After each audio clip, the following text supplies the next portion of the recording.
अब हम लोग आगे के टाइप को देखते हैं। अब हमारा सवाल क्या है, कोई धनराशि 8 वर्ष का साधारण ब्याज 2880 है। मतलब किसी धनराशि का 8 वर्ष का साधारण ब्याज 2880 है। 3 वर्ष बाद धन को दोगुना कर दिया जाए तो 10 वर्ष का साधारण ब्याज क्या होगा। ध्यान से क्वेश्चन को समझना है। ये कह रहा है कोई धन है, किसी धन का 8 साल का साधारण ब्याज कितना है, तो 2880 है। 8 साल का साधारण ब्याज 2880 है। 3 साल के बाद धन को दोगुना कर दिया गया है। इसका मतलब ये है ना, ध्यान से इस बात को समझना है।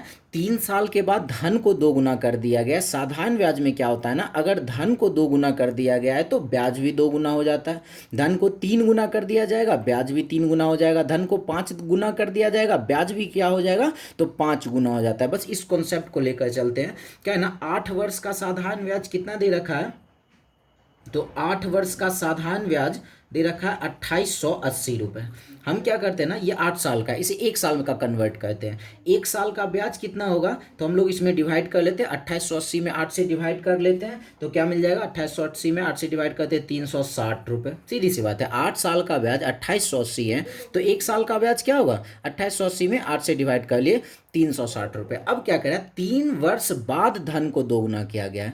3 साल के बाद धन को दोगुना किया गया है ना, मतलब 3 साल तक तो 360 रुपये ब्याज मिला है।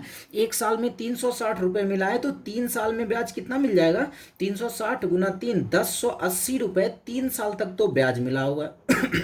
अब क्या हुआ, धन को दोगुना कर दिया गया। अब जैसे ही धन दोगुना हुआ है तो ब्याज भी क्या हो जाएगा, दोगुना। इसका मतलब क्या, अब 1 साल में ब्याज कितना मिलेगा, तो 360 गुना 2 कर लेते हैं। अब 1 साल में ब्याज मिलेगा 720 रुपये।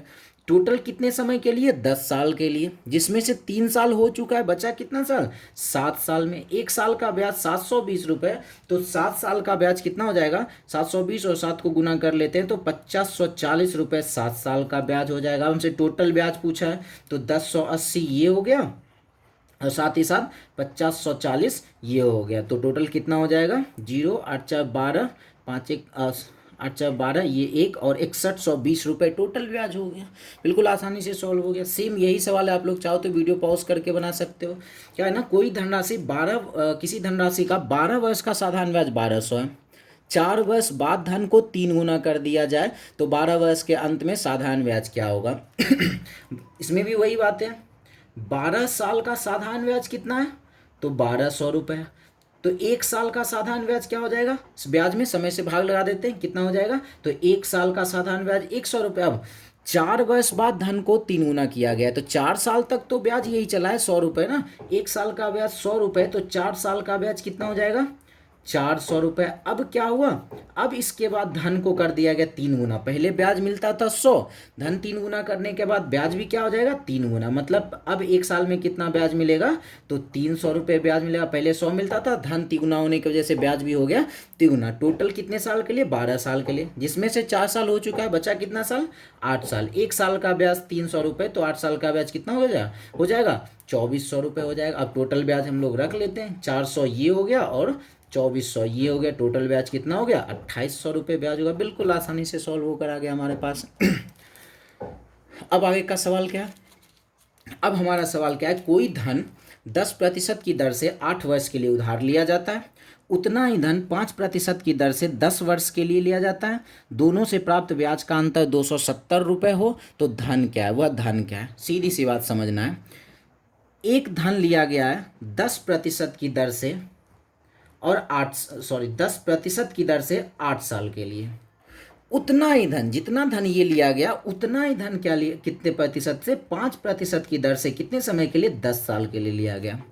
इस दोनों के ब्याज का अंतर कितना दे रखा है, तो दोनों के ब्याज का अंतर है 270 रुपये। अब ये जो 270 रुपये है ना, ये तो ब्याज का अंतर है। अब इसको बिल्कुल आसानी से सॉल्व करते हैं। ब्याज का प्रतिशत क्या होता है, R/T होता है। हम इसमें पूछे ब्याज का प्रतिशत कितना होगा, तो 80%।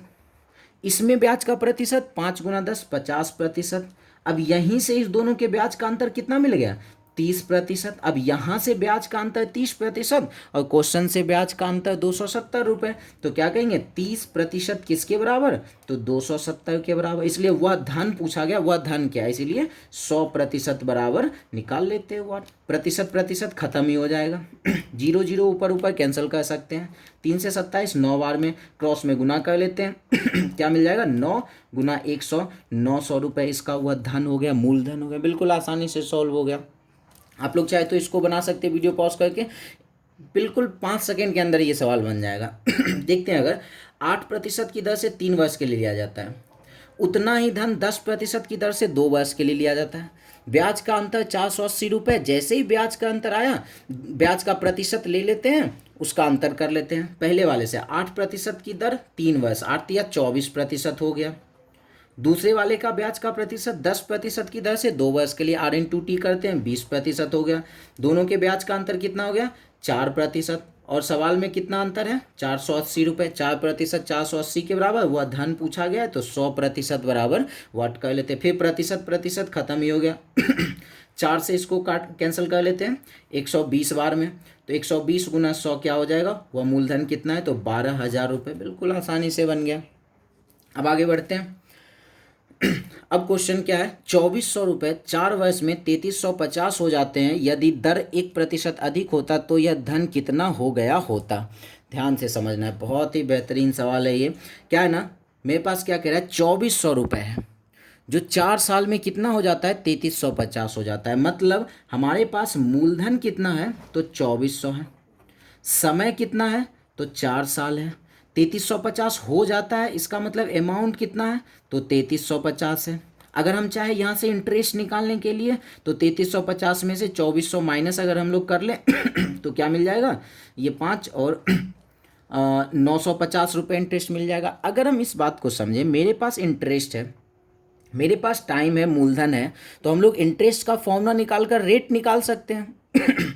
जितना रेट आएगा 1% बढ़ा देंगे। सपोज दैट रेट आया 5%, तो 1% बढ़ा देंगे, रेट क्या हो जाएगा 6%।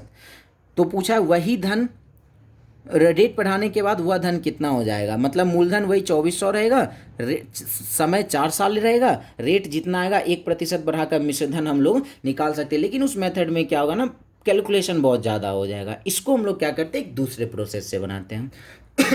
कल हम लोग एक बार डिस्कस कर रखे हैं ना कि दर के बारे में, ये हम लोग डिस्कस कर रखे थे कि अगर 5% दर है, इसका मतलब क्या है, 100 रुपये मूलधन में 1 साल का ब्याज कितना, 5। अगर 10% दर है, इसका क्या मतलब है, 100 रुपये मूलधन में 1 साल का ब्याज कितना, 10। 15% दर का मतलब ये है 100 रुपये में मूलधन में 1 साल का ब्याज कितना, 15। यही क्या होता है, दर होता है। इसी चीज को हम लोग क्या करते हैं ना, यहाँ समझते हैं। क्या हुआ, यदि दर 1% अधिक हो गया होता, इसका मतलब हम लोग क्या समझ सकते हैं, दर 1% अधिक हुआ, इसको हम ये कह सकते हैं कि 100 रुपये अगर मूलधन होगा तो 1 साल में क्या हुआ, 1% बढ़ रहा है, तो 1 साल में क्या कहेंगे, ब्याज कितना बढ़ेगा, 1 रुपये ब्याज ज़्यादा हो जाएगा। 1% बढ़ रहा है तो ज़्यादा हो जाएगा, कम हुआ रहता तो 1 रुपये कम हो जाता। 1% का मतलब हम ये कह सकते हैं, 1% दर बढ़ने का मतलब ये है 100 रुपये मूलधन में 1 साल में ब्याज कितना बढ़ जाएगा, तो 1 रुपये ब्याज ज़्यादा हो जाएगा। अब हमारा मूलधन कितना है, 2400 है।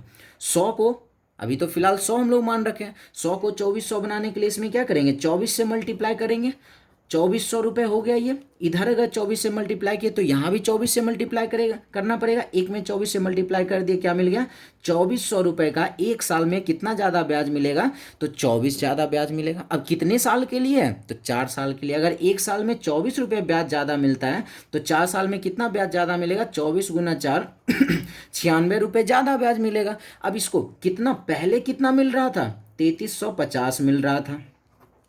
ब्याज दर बढ़ने के बाद कितना और ज़्यादा ब्याज मिलेगा, 96 रुपये और ज़्यादा ब्याज मिलेगा। तो अब इसे टोटल मिलेगा कितना, तो ये 6 हो गया, 9 और 5 14, ये 3 4 3446 रुपये इसको ₹3446 अब इसको मिलेगा। कितना आसानी से इस मेथड से सॉल्व हो गया। अब आप लोग इसको वीडियो पॉज करके बना सकते हैं, सेम इसी मेथड से बिल्कुल ही आसानी से बन जाएगा। क्या है ना, ₹4100 5 वर्ष में 6666 हो जाता है। यदि ब्याज दर 2% ज़्यादा होता तो 5 वर्ष में कितना हो गया होता? तो भाई साहब ब्याज दर 2% ज़्यादा होता। इसका क्या मतलब है ना कि ₹100 मूलधन में 1 साल में कितना ज़्यादा ब्याज मिलेगा? तो ₹2 ज़्यादा ब्याज मिलेगा। ये हो गया। अब हमारा मूलधन तो अभी 100 है, लेकिन एक्चुअली में हमारा मूलधन कितना है? 4100 है। 100 को 4100 बनाने के लिए क्या करना पड़ेगा? 41 से इसमें गुना करना पड़ेगा। अगर इधर 41 से गुना किए तो इस साइड भी 41 से गुना करना पड़ जाएगा। तो हम लोग यहाँ पे 41 से गुना कर देते हैं। ₹4100 मूलधन हो गया। 1 साल में कितना हो जाएगा? 41 गुना 2, ₹82 ज़्यादा ब्याज मिलेगा। 1 साल में ₹82 ज़्यादा ब्याज मिला, इसीलिए कितने साल के लिए? 5 साल के लिए। अगर 1 साल में ₹82 ज़्यादा ब्याज मिला तो 5 साल में कितना मिलेगा? 82 गुना 5 कर लेते हैं। ये 5 गुना 2 10, 8 गुना 5 40 और प्लस 1 8, ₹410 ज़्यादा ब्याज मिलेगा। अब इसे टोटल मिलेगा कितना? तो पहले कितना मिल रहा था? 6666, ₹410 और ज़्यादा मिल जाएगा। मतलब इसे कितना मिल जाएगा? 6, 6 और 1 7, 6 और 4 10 और 6 1 7 ₹76 अब इसे मिल जाएगा। बिल्कुल ये आसानी से सॉल्व हो गया। नहीं तो हमें कैलकुलेशन बहुत ज़्यादा करना पड़ जाता। तो विशेष आज के लिए इतना रहने देते हैं, मिलते हैं हम लोग नेक्स्ट वीडियो में। धन्यवाद।